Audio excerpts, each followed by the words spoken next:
आणखी एक मोठी बातमी आहे। मंत्री संजय शिरसाट यांच्यावर इम्तियाज जलील यांनी आणखी एक मोठा आरोप केलाय।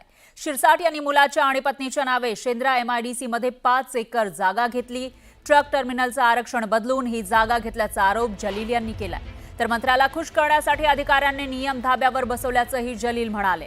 दरम्यान MIDCने भूमिका स्पष्ट करावी की शिरसाट यांच्यासाठी जागेचं आरक्षण का काढलं। तर शिरसाट यांनी निवडणूक शपथपत्रामध्ये सांगितल्याप्रमाणे जाहीर करावं बांधकाम आणि कृषीमधून उत्पन्न कसं आणि किती उत्पन्न त्यांना मिळतं असं सुद्धा जलील म्हणाले। हे जे लँड त्यांनी घेतलेली आहे ते MIDC शेंद्राने ते लँडला ट्रक टर्मिनससाठी रिझर्व्ह केलं होतं। ते ट्रक टर्मिनससाठी रिझर्व्ह लँड होती, त्याला रिझर्व्ह करून ते शिरसाट साहेबांना देण्यात आलेलं आहे। त्यांनी आपल्या ॲप्लिकेशन मध्ये लिहिलेलं आहे की फायनान्स अरेंजमेंट सेल्फ, आम्ही जे स्वतःचा फायनान्स करणार आहे, माझ्या वतीने जे स्वतःचा फायनान्स आम्ही देणार आहे ते किती आहे तर 26 कोटी 47 लाख मी स्वतः देणार।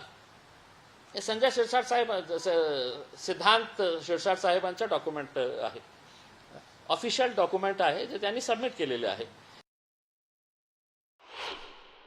आपल्या मार्फत त्यांना हे आहे की कोणत्या बिल्डर मार्फत आपली पार्टनरशिप आहे ज्याच्याकडून आपल्यालाही पैसे मिळते। गव्हर्नमेंट कॉन्ट्रॅक्ट्स कोणकोणते घेतात आपण, कन्स्ट्रक्शन कॉन्ट्रॅक्ट्स आणि ॲग्रिकल्चर इन्कम किती येतं।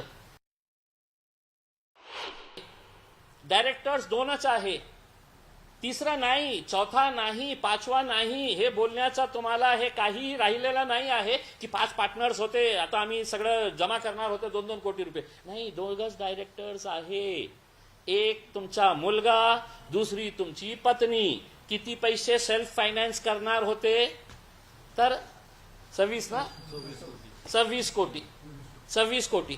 आता हे जनतेला सांगून द्या की कुठून आणणार होते, कोण तुम्हाला लोन देणार होते, कोणत्या आधारावर देणार होते। सिद्धांतचाही आपण बघितलं असेल की त्याचा बँक बॅलन्स किती होतं